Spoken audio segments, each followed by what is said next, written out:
Welcome to the Money Business Podcast. I'm Neal Regino, and today we have a special guest, Rebecca Dunne. She is the Senior Vice President of the Affiliated Channel for National Life. We love National Life. We obviously a big part of what we talk about on here does deal with insurance, and there's a lot of reasons why we love National Life. Got a great story, great background, great credit rating, really innovative, had a lot of growth the last 20 years under Mayron Asadi. Mayron, I think one of the big things that separates the company from other places is the leadership team. Mayron's done a really great job. Isaac Newton's attributed with the words that everything I've seen stands on the shoulders of giants, and I think that Rebecca's one of those giants. So a lot of this is going to be repetitive. There's a great public few articles that you've done interviews, but I think we have a different audience, so I want them to get to know you. And so I have questions written down, even though we usually keep this a little bit more conversational. So I'll just start asking and go from there. So I had the pleasure of meeting you back in 2016 when you first came here, so I know your background a little bit, but would you mind telling the audience kind of your industry background, where you came from, the companies that you worked with, and what ultimately led you to National Life? Sure. I started my career at Prudential, which, I was there for almost 20 years. And it's a great company when I started. You know, Companies change their strategy. They tend to kind of morph sometimes into things that maybe are not what you experienced in the beginning. And that was happening for me at Pru. So I made the decision to make a change in my life, and I went to Penn Mutual and had a good career there for almost 7 years. But again, ultimately, I got pulled into National Life, the best decision I ever made. I've been here for almost 10 years, and it is my very last company. It's the best company I've ever worked for. Yeah. Well, you've done a great job here.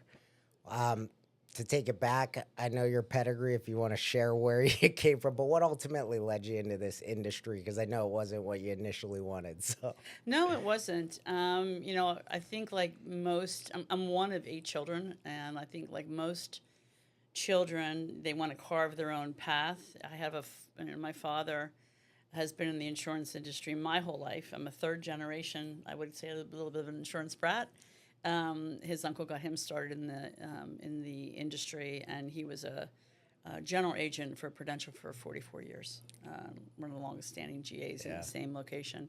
And so I was definitely not getting into the insurance business because that would have just been following, in his footsteps. But ultimately, thinking, I wanted to go into law, and that's what I wanted to do. I would say I maybe came into this business kicking and screaming, but it really, the insurance business got into me at a very, very young age, and it never really changed what I thought about it. It's always been odd to me that the narrative of what you hear about insurance and insurance agents and the reality of what an insurance agent or an advisor does for clients are so completely different. We're purposeful. You care about your clients. You help them achieve their dreams and ambitions. You help them build retirements with dignity, so that they can go on and leave a legacy to their family. There's so many beautiful things that we do, and ultimately that was compelling for me. Once I got here, I never left because being able to do personally well while doing good for people is just right in line with my values. that's great. Well, so tell me from an agent well, let's start with the client perspective. What really differentiates this company from others from a client perspective? Are you able to speak to that? Oh, I am. And it's a good question because not all insurance companies are the same. Not all leaders are the same.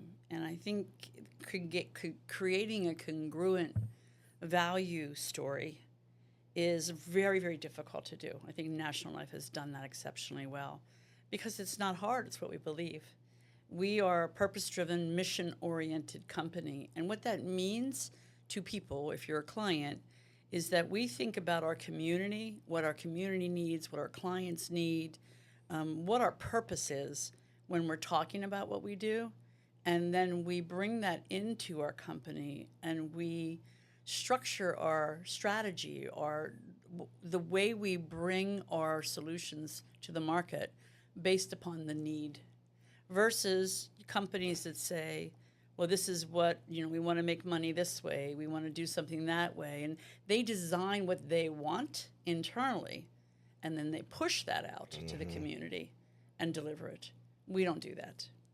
I would say we're an outside-in company versus an inside-out organization. That's the same way I explain it to clients how I build their plans is I'm not fitting you into a product or a solution. I'm building what's right for you and your situation. Right. And It's different. I think National Life does a great job. The other thing that I personally would like to mention is the on a product side, the accelerated benefit riders are huge. I mean, so for those in the audience that don't know, if you fall under one of these categories for unforeseen health circumstances, you're able to access the death benefit. Now, our office has personally had people that work here that have accessed it. I have clients that have accessed it, and what really hit home for me was, you may not know this, last year my brother passed away, and when he was in the hospital, we knew that that was going to pay out one way or another, and it gave us a lot of peace of mind. So I'm sorry about that. thanks. And they were great along the whole way. I was in touch with National Life, and they helped both during the process and afterwards. So now from a business side, your role is to build out the channel for affiliated agents. Now, what differentiates National Life as far as an agent's concerned? So we believe that becoming an agent and or an advisor, so an agent is really someone who's focused on the protection-based products, and an advisor is more expansive than that, and they also provide investment vehicles as well. We recruit, train, and develop all types of advisors, and we believe that they deserve an opportunity to build a professional career with a company that helps them grow and develop over the course of that, them becoming more, honing their expertise and becoming more of an advocate for their clients over time. And that's what the affiliated channel within National Life does. We also, have relationships with brokers because our product is our number one product in the industry, the number one IUL product. So a lot of agents and advisors look to us to deliver the best product to their clients. But we also are in the business of recruiting, training, and developing the next generation of financial professionals. Yeah. And we're very good at that. You are. I also will say this to anybody who's listening that maybe had experience with National Life back in the 90s or before, because I started working with National Life Solutions in 2015. But I will talk to either clients or agents that had old policies or used to work with the company, and clearly it's had a facelift since the last 20 years, the last 2 decades.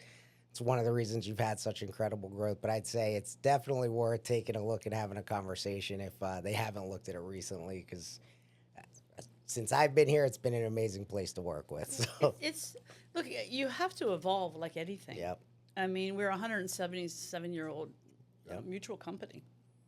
And if you think about what our founding fathers thought when they created this company, they called themselves National Life. They believed in a national, having a national influence to help people achieve their dreams and their desires and have some financial opportunity. So what we were when we first were chartered to what we are today and to where we're going tomorrow is an evolution. And I think as we continue to grow and we continue to look at the community and we continue to build our value proposition and our orientation towards serving our clients, that's what keeps making us better. People make us better. Yeah, I agree. So I guess 2 questions on the business side, but the first one is, we don't need to get into the specifics about why people should have insurance, and as an advisor, I believe there's different reasons and different types, but is there anything else in particular in the industry or from a business standpoint that you think with this company that people should know about uh, that are in the general audience, not necessarily professionals? And if there's not, if we've covered most of it, that's okay as well. Well, I would just say this to clients, potential clients, and everybody uses money as a tool and a vehicle to manage their life, to grow their opportunities, to work towards their dreams and their ambitions, to educate their children, to retire with dignity. And when we think about that, especially when 57% of Americans are deemed to be financially illiterate, they don't necessarily know what the right thing is to do. So we believe that that is our purpose, to help educate people, to help them get on that right path and to do that. And so when you think about an insurance company, clients and potential clients tend to sort of back up a little bit and they wonder what that's all about. But you don't necessarily do that when you go to a bank and put your money into an account, or when you go to just an investment professional. And what I would challenge people on is that you can build the biggest cache of opportunity with a bank or with another financial institution, but if you don't protect it, if you don't plan for the things you don't see coming, and you don't thoughtfully think about, I have this beautiful dream to retire with dignity and maybe have a life of adventure in my retirement, how am I going to fund that? Yeah. And where's that going to come from? That's where a financial professional can really help you protect it, grow it, and enjoy it. Yeah. That's great. So then the last one's a little bit personal for me, but on the business side, I'm both a producer and I'm a manager. I know that you have experience on both sides. I have big visions for both sides for the next 30 years. Is there anything that you can give me as far as advice to help me with the growth, or that you think that I need to know or should know while I'm building this and trying to do it the right way? Sure. Well, obviously, I know that you have a really good compass when it comes to helping people and supporting people. I think, as leaders, when we keep people front of mind and the opportunities we present to people front of mind, that too can be really good for your growth as a leader. And I give leaders a lot of credit. It's one of the hardest jobs to do out there. And especially when you're also growing your own practice. The only thing that I would say is that, always lead with your people in mind, being supportive, helping them. Sometimes you have to push them. Sometimes you have to pull them. Sometimes you have to carry them. Yeah. But at the end of the day, we're all going in the same direction to help each other to grow. And again, we're purpose-driven. What we do for people is goodness. Thank you. So let's talk about women in the industry and, Sure. and even the diversity of the insurance industry or financial professional industry in general. Sure. I think that years ago, decades ago, I would say, really, to be specific, this business did not have a lot of women in it. And I think the barriers to entry were, one, that there weren't a lot of women in the business, so it's hard to be some of the first to get into it. And two, that I don't know how much women particularly think about this as a career that has as much flexibility, opportunity, and really connectivity to how women think a lot. Women are great educators. I'm not saying that any other persona is not, but just speaking from the fact that I'm a woman, so it's easier for me to speak about it. Women are great communicators for the most part. They're good educators.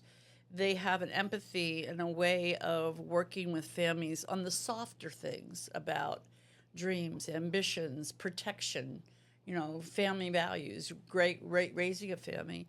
And so it's a natural dialogue that they can have. And we have a career that is extremely flexible.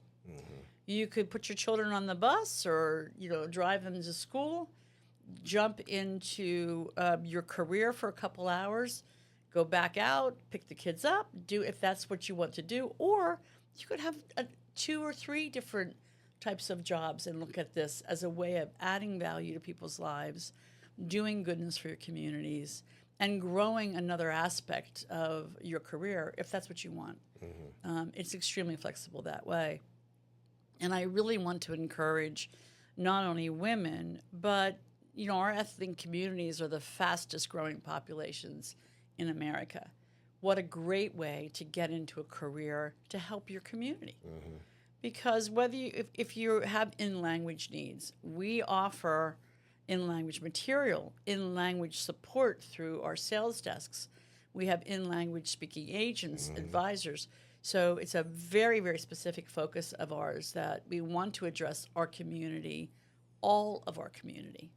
And the diversity of our community is substantial. So I really wanted to talk about this a little bit simply because it's one of the areas that National Life has been successful in breaking into those boundaries. We also represent Middle America.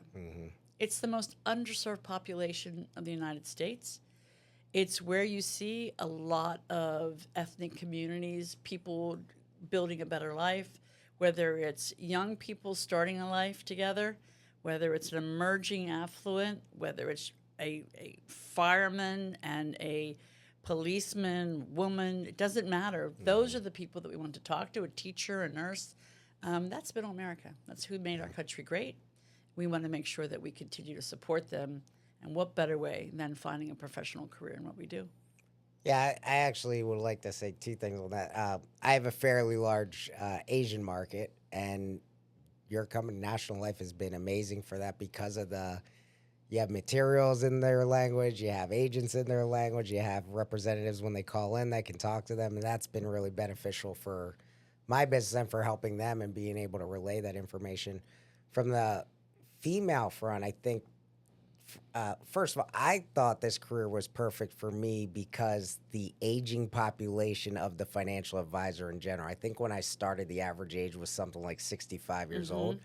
And I thought, well, for me, they're either retiring or taking buyouts, whatever it is. And if I just stay in long enough, there's going to be a lot of business that's passing down to the next generation. And now we're seeing this biggest transition of wealth ever in our country's history. But the other part that we know in this industry is men just have a shorter life expectancy than women. And in my clients, there's a lot that have become widows and that don't know anything about the finance because they weren't in, not always, but a lot of times the husband dealt with it. And which most couples, there's usually one person that handles the money and the other person kind of follows, just in my experience. So having more female advisors and agents who can actually have that conversation and be there for those people, I think is really powerful. And just the trend is going that there are more women gaining more wealth now too. And not saying that's the reason to get into it, but there's a lot of opportunity there. So I agree. We do need more women in this industry. There are a lot, and we do need more. And we personally, I would love to see more. We just hired a few here that I think are going to be exceptional, and hoping that trend continues as well. So, well, it's also smart business practice. Look, 52% of the population is women, it's female.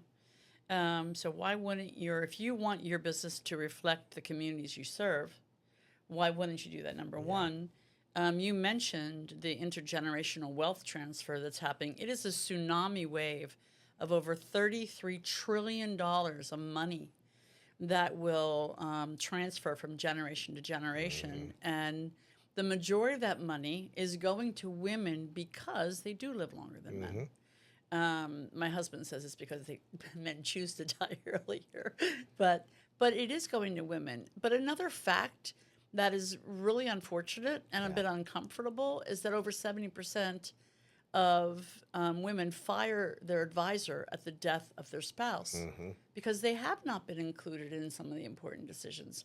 And there's really no relationship there. So they're going to go on to build their own relationship. And I'm not saying that a female client needs a female agent or an advisor.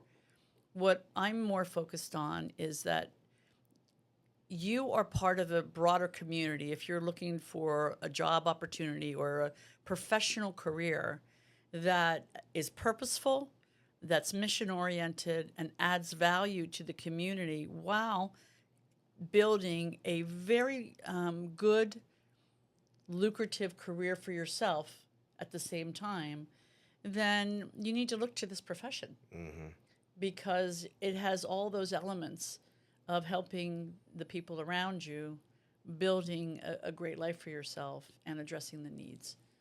I'm going to switch gears a little bit. I'd like to help the audience know who you are a little bit, talk some of the family life, if that's okay.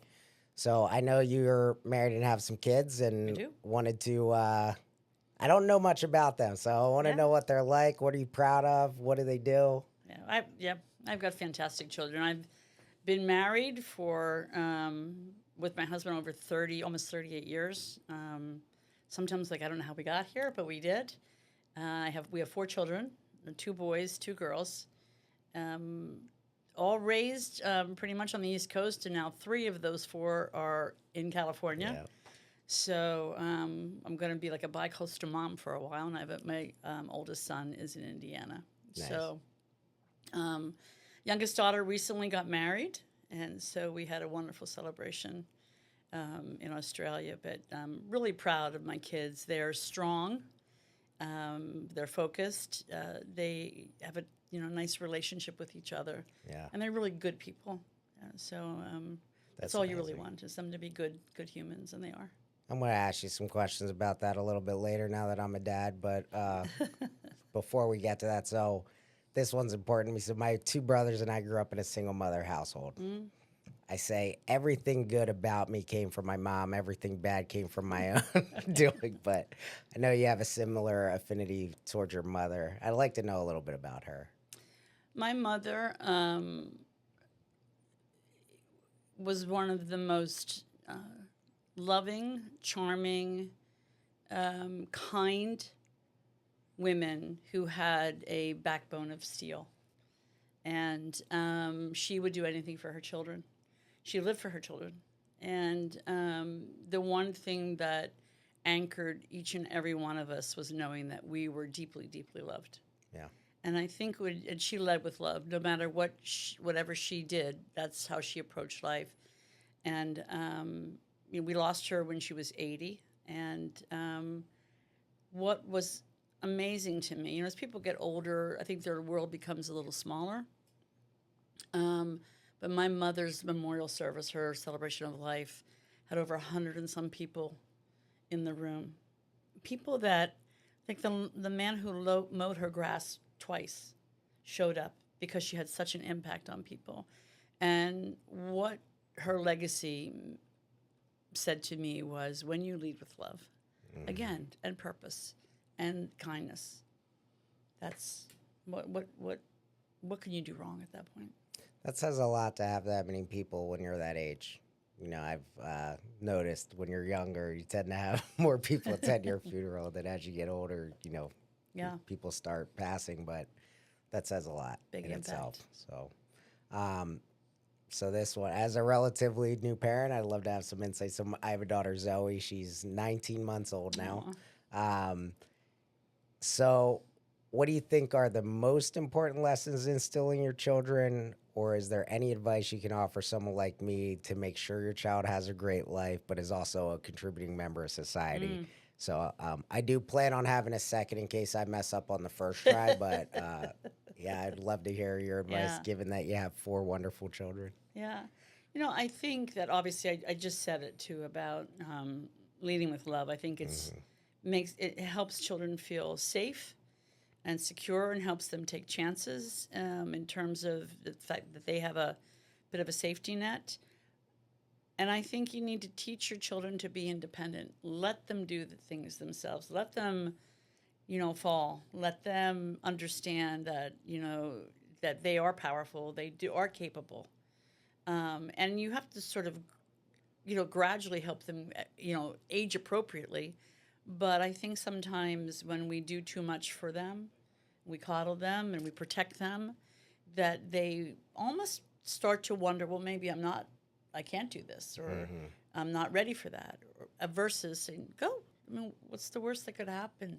I'm not going to let you do anything dangerous, but try that. That could prove something. And failure's good. we learn most things in life based upon the things that we failed at, not the things that we won. Yeah, for sure. I appreciate that. So another area that I personally relate on is growing up in a culturally diverse background. So I'm half Filipino, mostly Italian, first generation one side, second generation the other side. I want to talk a little bit about that experience. What benefits did you have from being in a household like that? Did your family do anything that was different than the rest of the neighborhood? And if there's any important lessons that came from that experience? Sure. So I'm half Lebanese. My mother was Welsh, and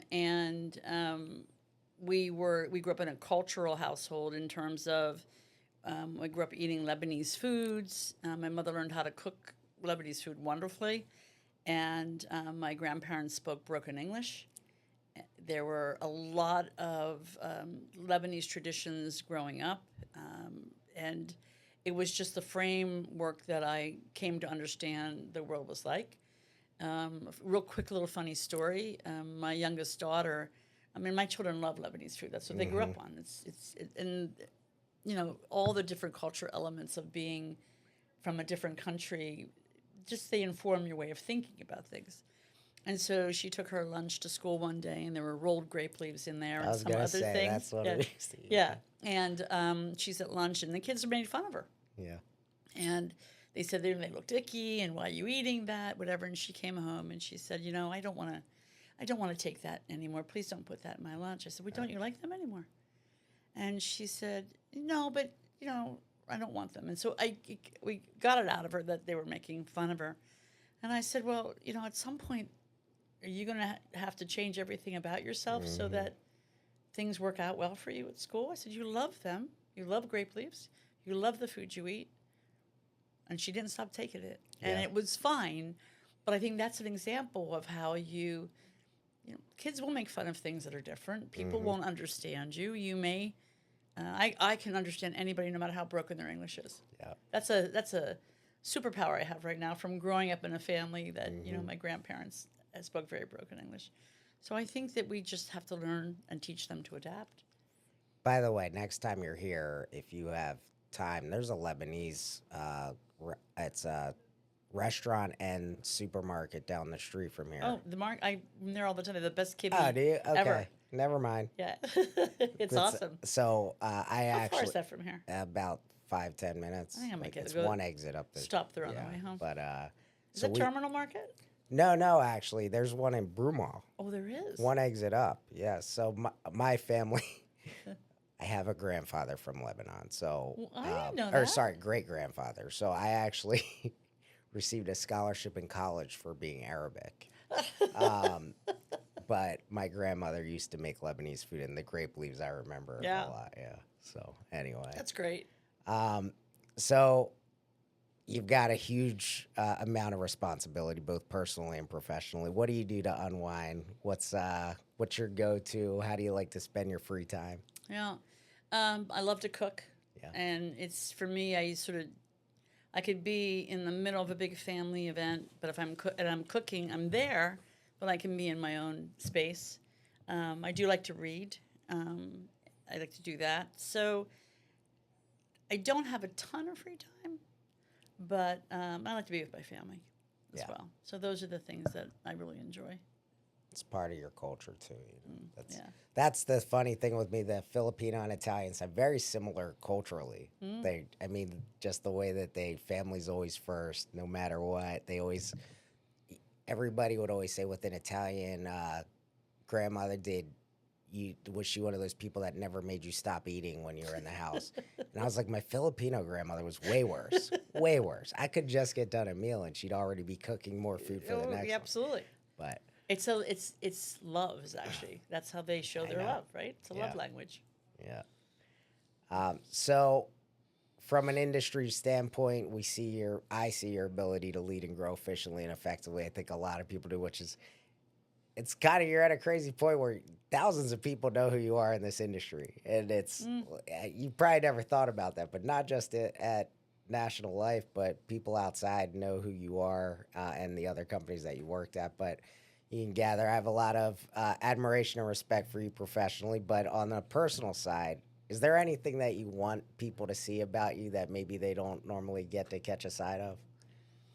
Um, I think one of the things that I learned through a coach early in my life was to be authentically myself and transparent. And that's not always easy, obviously, but I try to do that because it's hard to be two different people, right? And to be incongruent in one place or another place. So I think I pretty much show up how I am, and it's refreshing for me because I think you could be direct, you could be tough, you could say the hard things and expect performance. But if you're kind and if you care and if you lead that way, I think that that is a quality in a leader that I have always aspired to be. And it's who I am personally. So, I mean, my kids might balk a little bit, like, Mom, please, enough. But, I think you really have an opportunity to get one shot at this, right? We're all going around the sun, in these lives, and the same way, and we get one shot at it. So I feel like that's where I'm comfortable and happy. And I think that that has been a great lesson to me through a coach I had very early on. Just be authentically you. Some people won't like it. Some people will. I think a lot of people know me because I've been doing it for a long time.